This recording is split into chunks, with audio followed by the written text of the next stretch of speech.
Araw-araw may mga prinsipyong ginagamit ang tao sa kanyang pamumuhay, sa kanyang pagtatrabaho, sa kanyang pagpapamilya, at maging sa paggugobyerno. At isa ang Taguig City sa gumagamit ng prinsipyo na galing sa salita ng Diyos. At ang prinsipyo ng salita ng Diyos na ito ay higit nating matututunan sa simbahan. Good morning, Taguig City. Welcome po sa ating pong programa ngayon. Kasama po natin ngayon ang Pastor Kuya natin ngayon dito sa House of Grace Community Church, Pastor, Right. Ayun, Pastor Kuya Eden Singson. Yes. Pastor, salamat po dahil tinanggap nyo kami dito sa napakagandang church po natin dito.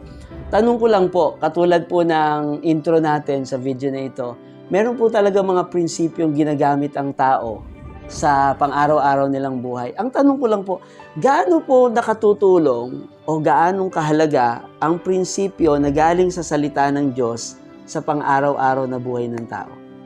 Well, sa nangyayari sa buhay ng araw-araw ng bawat mga Kristiyano, napakahalaga na yung salita ng Diyos ay buhay sa puso sa isip ng bawat mananampalataya. Of course, yung salita nababaliwala naman kung hindi mo ito pinamumuhay, Yun. walang application, baliwala lang, pumasok sa isang side ng tenga at lalabas lang din sa isang side ng tenga. Oo, tama. Pero kung ito po ay tumimo, dahil ang salita ng Diyos ay buhay at makapangyarihan, ang sabi nga, ang word ay life and spirit, at ito po ay dapat nakikita sa katauhan ng isang tao na kanyang ipinamumuhay araw-araw. Okay, no? Kumbaga, ang mga tao, katulad nung dito sa lagi namin sinasabi na pinatatakbo siya ng mga prinsipyo, bakit niya ginagawa to, ba't siya honest sa trabaho, bakit siya masipag sa trabaho. Nakakatuwa dahil yung mga prinsipyo niya, pastor, nandun siya sa salita, ano? Tama. Diba? Nakikita mo siya sa salita. Yes. Saka isa pa pong bagay na nakakatuwa din, especially dito po kay Kuya Pastor, dahil nakikita po natin yung mga ministry niya dito sa Taguig City. Meron po sila dito, mga kababayan na ano po ba tawag doon? Bible study, small group sa mga kapulisan po natin. Well, sa ministry ng police, ang tawag doon ay Special Weekly Interaction Ministry. Okay. Ayun ang tawag doon. Ano pong ginagawa doon, Pastor? Well, yung basically, ang gawain natin sa police ay umiikot yan sa 4 na linggo. So, yung unang week ay God-focused, pangalawa ay family-based, pangatlo ay service-oriented, at yung ika-4 ay Christian living. So, kumbaga, kompletos recados na matatalakay ng isang tao sa loob ng isang buwan at umiikot po yung 4 na element na kanilang Doon sa naririnig. area, Sa area ng 4 na yon. At lahat po yon galing sa salita. Salita Word of lahat. God. Lahat prinsipyo po ng salita ng Panginoon.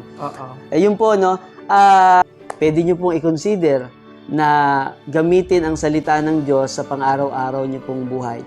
Katulad po ng mga narinig nyo ngayon, pwede pala na sa atin pong kapulisan at sa lahat ng ating paggogobyerno o pagpapamilya o pagtatrabaho ay magamit po natin ang salita ng Diyos. Pastor, every Sunday, ano po bang gawain nyo dito sa church? Well, of course, yung Sunday, given yon. So, meron tayong umagang gawain, meron tayong hapon na gawain. So, most of the time, yung umaga ay pangkalahatan. Pero yung hapon po, ay alternate ng hapon ng Sunday, yung mga professional at mga young adult. Yun.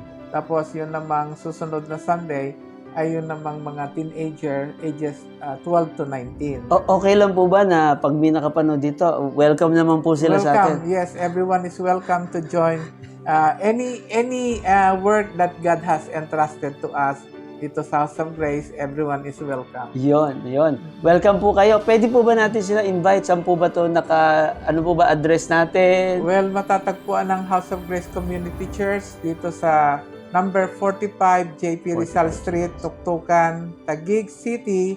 At ito po ay nasa tabi namin ang Vista del Lago Condominium Complex.